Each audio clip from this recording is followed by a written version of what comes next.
Dear students, this is the 5th class of Direct and Indirect Speech, Unit 8 of Module 3, 2nd semester, English Grammar, Usage and Writing.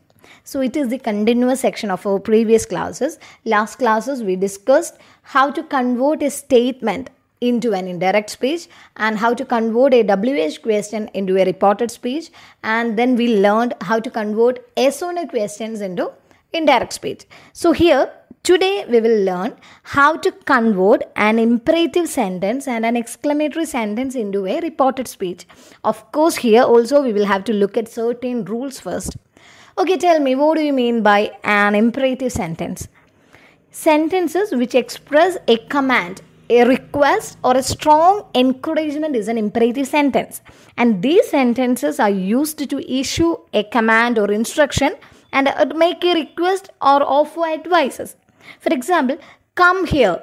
This is an imperative statement. Be nice to your friends. This is also an example of imperative sentence. Play ball. Please be quiet. Get out. Wait for me. And these all sentences are example for an imperative sentences.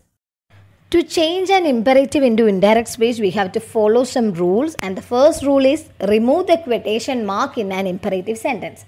Second rule is, if you are using an affirmative imperative sentence, that means if you are using a positive sentence, then the conjunction to be used is to plus verb, present form of the verb. To is an infinitive, so which always carry present, original or root form of the verb. And the next rule is, if it is a negative imperative sentence. A negative imperative means that the sentence begins with don't. So if a sentence begins with don't, then we have to use the conjunction not to. And next rule is, if our sentence begins with let, then we have to use the conjunction to let. And next rule is, if the sentence begins with let us, then the conjunction to be used is that they should. Okay, is it clear? Next one is, remember my dears, never ever use words like please, thank you and kindly in reporting an imperative sentence. നമുക്കറിയാം imperative sentence എന്ന് പറയുന്നത് ഒരു ആജ്ഞയോ ഒരു അപേക്ഷയോ അല്ലെങ്കിൽ ഒരു ഉപദേശമോ എന്തോ ആകാം, അങ്ങനെയുള്ള സെൻറ്റൻസിനെയാണ് ഇമ്പറേറ്റീവ് സെൻറ്റൻസ് എന്ന് പറയുന്നത്. അപ്പോൾ ഇമ്പറേറ്റീവ് സെൻറ്റൻസ് സ്വാഭാവികമായിട്ട് ഒരു ആജ്ഞയും ഒരു അപേക്ഷയും ഒക്കെ ആകുമ്പോൾ അവിടെ പ്ലീസും കൈൻഡ്ലിയും താങ്ക് യുവും ഒക്കെ കാണും ആ ഇമ്പറേറ്റീവ് സെൻറ്റൻസിൽ. നമ്മൾ ഇമ്പറേറ്റീവ് സെൻറ്റൻസിനെ ഇൻഡയറക്റ്റ് സ്പീച്ചിലേക്ക് മാറ്റുമ്പോൾ ഒരിക്കലും പ്ലീസും കൈൻഡ്ലി അല്ലെങ്കിൽ താങ്ക് യു എന്നുള്ളത് നമ്മുടെ റിപ്പോർട്ടഡ് സ്പീച്ചിൽ വരാൻ പാടില്ല. അതിനെ നമ്മൾ ഡ്രോപ്പ് ചെയ്തേക്കണം അങ്ങ്. ആൻഡ് സ്റ്റേറ്റ്മെൻറ്റ് പഠിച്ചപ്പോൾ നമ്മൾ പറഞ്ഞു സെഡ് എന്നതാണ് നമ്മളവിടെ എന്തായിട്ട് യൂസ് ചെയ്യുന്നത്, റിപ്പോർട്ടിംഗ് വേർബായിട്ട് യൂസ് ചെയ്യുന്നത്. WH ക്വസ്റ്റ്യനകത്ത് റിപ്പോർട്ടിംഗ് വേർബായിട്ട് വന്നത് ആസ്ഡ്, സെഡ് എന്നുള്ളത് ആസ്ഡ് ആയിട്ട് മാറി. എസോനോ ക്വസ്റ്റ്യൻസിനകത്തും അതുപോലെ നമ്മൾ യൂസ് ചെയ്ത റിപ്പോർട്ടിംഗ് വേർബ് മാറി.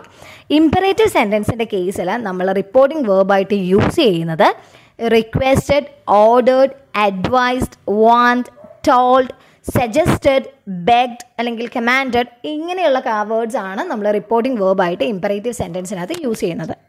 Moreover, the verb in the direct speech has to be changed to the infinitive. That means to plus verb.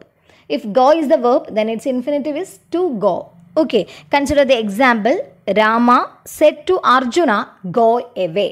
ഇവിടെ രാമൻ അർജുനനോട് ഓർഡർ ചെയ്യുകയാണ് ചെയ്യുന്നത് ഗോ എവേ എന്നുള്ളത്. സോ നമ്മുടെ റിപ്പോർട്ടിംഗ് വേർബ് എന്ന് പറയുന്നത് ഓർഡേർഡ് എന്നതാണ്. സെഡ് ടു എന്നത് മാറി രാമ ഓർഡേർഡ്. ആരെയാണ് ഓർഡർ ചെയ്തത്? അർജുനനെ. രാമ ഓർഡേർഡ് അർജുന. ഇവിടെ ഗോ എവേ എന്നതാണ് നമ്മുടെ imperative sentence.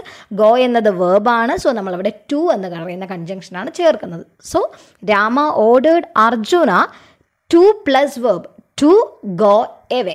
Okay, is it clear? Consider another example. Don't bother him. So as per the rule, don't, a negative imperative, begins with not to. So according to the rule, we know that if the imperative sentence starts with don't, it is changed to not to in the indirect statement. Don't എന്നതിൽ തുടങ്ങുന്ന ഒരു വേർഡിനെയാണ്, ഒരു imperative സെൻറ്റൻസിനെയാണ് നമുക്ക് report ചെയ്യേണ്ടതെങ്കിൽ അത് not to എന്നതായിട്ട് മാറും. ഇപ്പോൾ don't bother him എന്ന് പറയുന്ന എക്സാമ്പിൾ എടുക്കുക. സോ ഡോണ്ട് ബോദർ ഹിം എന്ന് പറയുന്ന ഒരു വാർണിംഗ് ആണ്. So our answer is she wants me not to bother him. Don't bother him എന്നുള്ളത് എന്തായി മാറി? Not to bother him എന്നായി മാറി. Next example, Milan said to his friends, let us not fight anymore. Here our sentence, imperative sentence begins with let us. So according to the rule, let us changes to that they should. So our sentence is, here this sentence shows a suggestion. ഇവിടെ മിലാൻ്റെ സുഹൃത്തിന് ഒരു suggestion പറയുകയാണ്, ഇനി നമുക്ക് വഴക്കിടണ്ട എന്നുള്ളൊരു suggestion ആണ്. So we can use the reporting verb suggested. The answer is Milan suggested to his friends that they should not fight anymore. Let's വന്നതുകൊണ്ടാണ് അവിടെ ദാറ്റ് ദേ ഷുഡ് എന്നത് ഫോളോ ചെയ്തത്. Okay, next example, get out of the car said the policeman. So this is an order from a policeman. So we can use the reporting verb ordered. The policeman ordered him to get out of the car. Get is a verb, so we use the infinitive to get out of the car. Imperative സെൻറ്റൻസുകൾ എല്ലാം തന്നെ വെർബിലാണ് ആരംഭിക്കുക. So അതുകൊണ്ട് തന്നെ ഈ കേസിൽ വെർബിന് മുന്നായിട്ട് നമ്മൾ ടു ആഡ് ചെയ്ത് അതിനെ ഇൻഫിനിറ്റീവ് ആക്കുക. ഓക്കെ, ഒരു എക്സാമ്പിളും കൂടെ നോക്കുക. Maya told her friend please give me a glass of water. So ഇവിടെ മായ ഫ്രണ്ടിനോട് എനിക്ക് ഇച്ചിരി വെള്ളം തരുമോ എന്നാണ് ചോദിച്ചത്. അവിടെ പ്ലീസ് എന്ന് പറയുന്ന ഒരു ഇതുണ്ട്, റിക്വസ്റ്റ് ആണ്. അപ്പം നമ്മുടെ റിപ്പോർട്ടിംഗ് വേർബ് എന്തായിരിക്കും?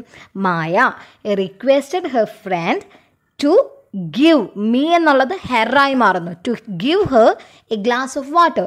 നമ്മൾ റിപ്പോർട്ടിംഗ് വേർബിനകത്ത് പ്ലീസും കൈൻഡ്ലി താങ്ക്ഫുൾ എന്നുള്ള കാര്യങ്ങളൊന്നും ചേർക്കില്ല. അതിനെ ഡ്രോപ്പ് ചെയ്തിട്ട് ഇങ്ങനെയായിരിക്കും. റിക്വസ്റ്റ് ആയതുകൊണ്ട് തന്നെ നമ്മുടെ reporting verb requested. Maya requested her friend എന്താണ്? To give her a glass of water. Subject plus verb plus infinitive ഫോമാണിത്. Now let us understand how to change exclamatory sentence into reported speech. So what is an exclamatory sentence? Sentence which express state of joy or sorrow or even wonder is called an exclamatory sentence, and these kind of sentence are always followed by an exclamation mark. For example, wow, what a nice shirt it is. Hurrah, we won the match. Alas, I failed the test. So these sentences are an example of exclamatory sentences.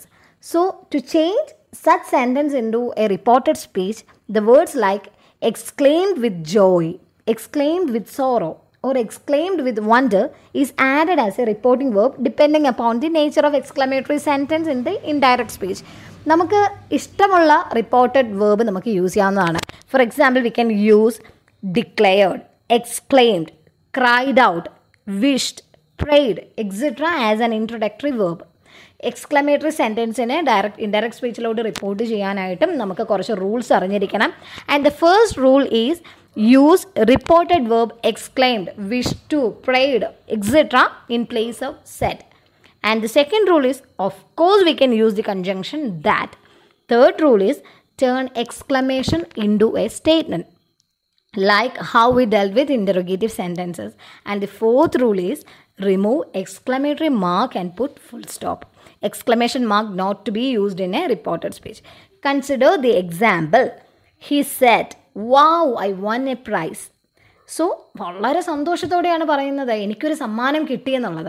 So എപ്പോൾ നമ്മളൊരു exclamatory സെൻറ്റൻസിനെയും indirect സ്പീച്ചിലോട്ട് മാറ്റുമ്പോൾ അതേ ആശ്ചര്യവും അതേ സന്തോഷവും ഏത് feeling ആണോ അതിനകത്ത് convey ചെയ്തത് അത് അത്രയും തന്നെ ഇൻഡയറക്റ്റ് സ്പീച്ചിലോട്ട് വരുമ്പോഴേ ഉണ്ടായിരിക്കണം.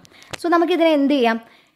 He said wow I won a prize എന്നുള്ളത് ഇൻഡയറക്റ്റ് സ്പീച്ചിലോട്ട് വരുമ്പോൾ റിപ്പോർട്ടിംഗ് വേർബായിട്ട് നമുക്ക് exclaimed with joy, സന്തോഷപൂർവ്വം അല്ലേ പറഞ്ഞത്. So we can use exclaimed with joy as the reporting verb.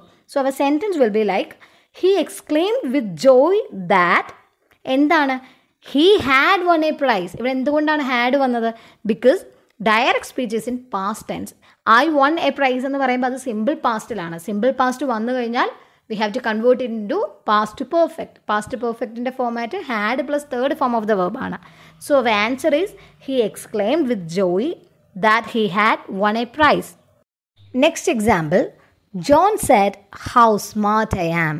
So here ഇതിനെ നമ്മൾ ഇൻഡയറക്റ്റ് സ്പീച്ചിലോട്ട് ആക്കുമ്പോൾ ജോൺ എക്സ്ക്ലെയിംഡ് ദാറ്റ്, എക്സ്ക്ലെയിംഡ് എന്നുള്ള റിപ്പോർട്ടിംഗ് വേർബ് നമ്മൾ യൂസ് ചെയ്തു, ദാറ്റ് എന്ന കൺജങ്ഷനും ആസ് പെർ ദ റൂൾ നമ്മൾ ആഡ് ചെയ്തു.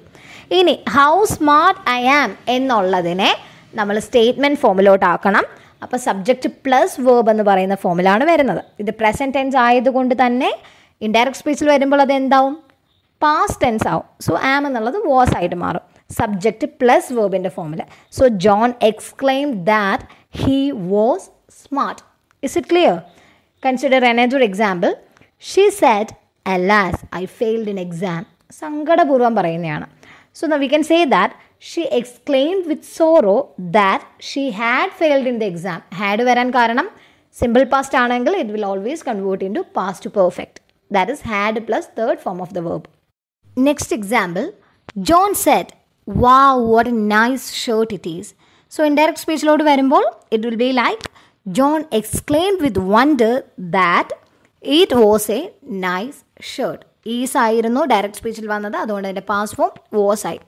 Hope it is clear. Direct and indirect speech എന്ന് പറയുന്ന ഈ ഏരിയ വളരെ എളുപ്പമാണ്. നിങ്ങളൊരു ചെറിയ എക്സസൈസസ് ഒക്കെ ചെയ്ത് നിങ്ങളൊരു ചെറിയ സമയം എടുത്തൊന്ന് പഠിച്ചാൽ മതി. അപ്പം നമുക്ക് ഈസി ആയിട്ട് മാർക്ക് സ്കോർ ചെയ്യാൻ പറ്റുന്ന ഒരു ഏരിയ ആണ്. സോ ആദ്യത്തെ ക്ലാസ്സിൽ നമ്മൾ ഡിസ്കസ് ചെയ്തത് how we can change a statement into a reported speech. അത് കഴിഞ്ഞ് നമ്മൾ നോക്കിയത് changes in tenses. And after that, we learned how to convert an interrogative sentence into a reported speech. Then later, we discussed how to convert yes or no questions into a reported speech. And today, we learned how to convert exclamatory sentence and imperative sentence into a reported speech.